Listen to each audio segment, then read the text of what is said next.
तो वहीं जिस प्रकार से आज राजधानी दिल्ली में जम्मू कश्मीर और लद्दाख थ्रू द एजेस पुस्तक को लॉन्च किया गया और इस मौके पर केंद्रीय गृह मंत्री अमित शाह भी मौजूद थे। कार्यक्रम को संबोधित करते हुए उन्होंने कश्मीर का नाम बदलने के भी संकेत दे दिए। शाह ने कहा कि कश्मीर का नाम ऋषि कश्यप के नाम से हो सकता है, क्योंकि अगर भारत को समझना है तो इस देश को जोड़ने वाले तथ्यों को समझना होगा। केंद्रीय मंत्री ने कहा कि भारत का इतिहास हजारों साल पुराना है और पहले के समय में कोशिश की गई कि हम इसे भुला दें और एक झूठ फैलाया गया कि ये देश कभी एकजुट नहीं हो सकता और लोगों ने इसे मान भी लिया। स्थापित करें।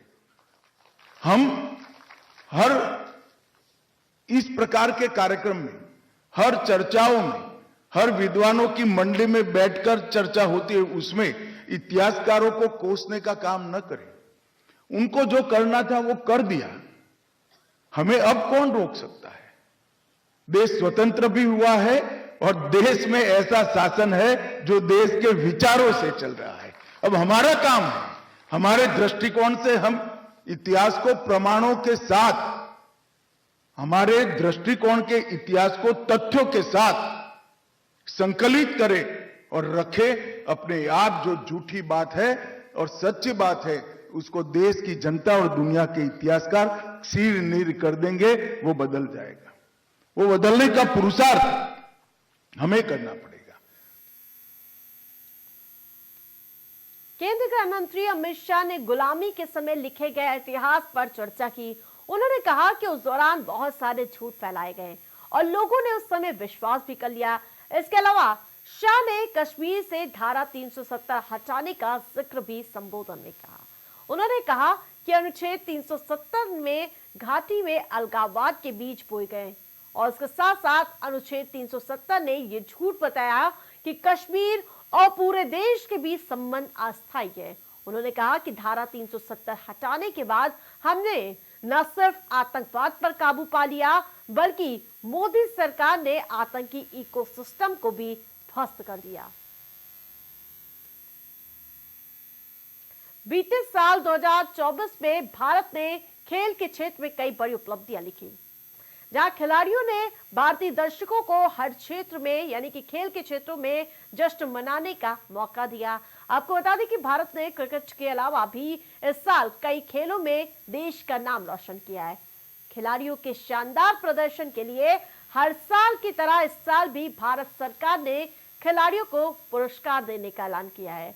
आपको बता दें कि भारत सरकार ने 4 खिलाड़ियों को खेल रत्न पुरस्कार देने का फैसला लिया है, जिसमें मनु भाकर, डी कुकेश, हॉकी खिलाड़ी हरमनप्रीत सिंह और इसके साथ साथ प्रवीण कुमार एथलीट भी शामिल हैं।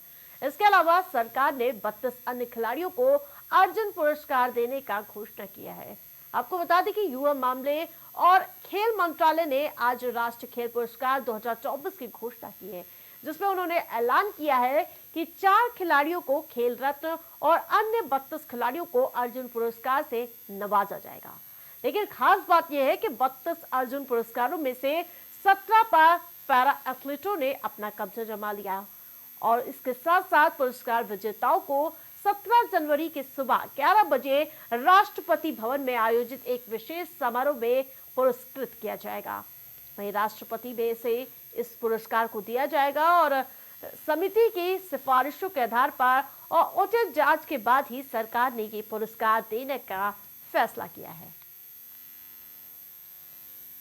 तो ग्राफिक्स के जरिए वो नाम आपको दिखाते हैं। मनु के ऐतिहासिक 2 ओलंपिक मेडल, जहां 2 ओलंपिक मेडल जीतने वाली खिलाड़ी बनी थी। पैरालंपिक्स में पहली बार जीते 29 पदक। 2024 में खेलों में शानदार प्रदर्शन, 43 की उम्र में रोहन ने जीता ग्रैंड स्लैम। चेस ओलंपियाड में गोल्डन क्लीन स्वीप किया था। हॉकी में चीन को हरा बने एशियन के चैंपियन।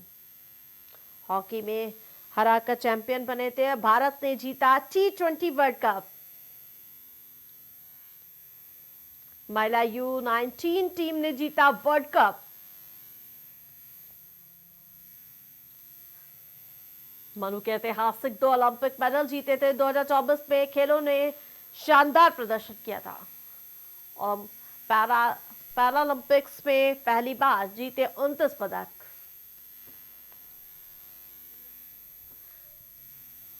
तिरालीस की उम्र में रोहन ने जीता ग्रैंड स्लैम।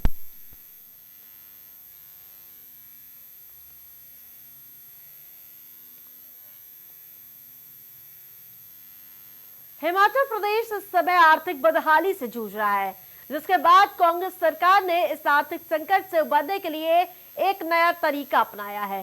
दरअसल प्रदेश सरकार जनता के लिए